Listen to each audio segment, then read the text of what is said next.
శ్రవంతి గారు mechanical engineering స్టూడెంట్స్‌కి EV ఇండస్ట్రీలో స్కోప్ ఉందని చెప్పుకోవచ్చా? యాహ్! 100% స్కోప్ అండి. ఇప్పుడు చేసిస్ కానివ్వండి, లేకపోతే ఈవీ రిలేటెడ్ మెషినరీ డిజైన్ చేయాలన్నా, అలాగే బ్యాటరీ కూలింగ్ చేయాలన్నా, సో, కంపల్సరీగా ఈ మెకానికల్ ఇంజినీరింగ్ చేసిన వాళ్ళు, లేదా ఆటోమొబైల్ ఇంజినీరింగ్ చేసిన వాళ్ళకి ఎక్కువ ప్రిఫరెన్స్ ఉంటుంది కదా! So, they okay. Have to design.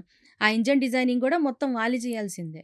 ఈ battery technology next software boom అవ్వొచ్చని చెప్పుకోవచ్చా మనం ఎలా? 100% అంటే ఇప్పుడు ఇంత ర్యాపిడ్‌గా మనం హ్మ్. చూస్తుంటే ప్రెజెంట్ ఇప్పుడు ఎక్కువ భాగం ఈ బ్యాటరీ వెహికల్స్ యూజ్ చేస్తుంది గిగ్ వర్కర్స్. హ్మ్. మనం స్విగ్గీ, జొమాటో, బ్లింకిట్ కానీ ఇట్లా ఏ డెలివరీ వాళ్ళు తీసుకున్నా కూడా ఒకప్పుడు రోజులు అంటే 3-4 ఇయర్స్ బ్యాక్ ఆహ్, లైక్ సిటీస్‌లో కూడా ఈవెన్ పెట్రోల్ వెహికల్స్ యూజ్ చేసేవాళ్ళు గానీ, బట్ ఇప్పుడు మొత్తం గూడా ఈవీ వెహికల్సే యూజ్ చేస్తున్నారు.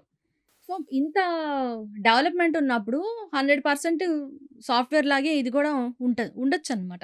వి can expect okay. That. EVs ఎన్విరాన్మెంట్‌కి నిజంగా హెల్ప్‌ఫుల్ అనే చెప్పుకోవచ్చా? ఇన్ కేస్ ఫ్యూచర్‌లో ఇవి కూడా ఏమన్నా ప్రమాదాన్ని కలిగించే అవకాశం ఉందని అనుకోవచ్చా? ప్రెజెంట్ అయితే మాత్రం మనకి పైప్‌లైన్ పొల్యూషన్ అయితే ఏముండదండి. మనకి హ్మ్. సపోజ్ మనం పెట్రోల్ యూజ్ చేసినా స్మోక్ వస్తుంటది.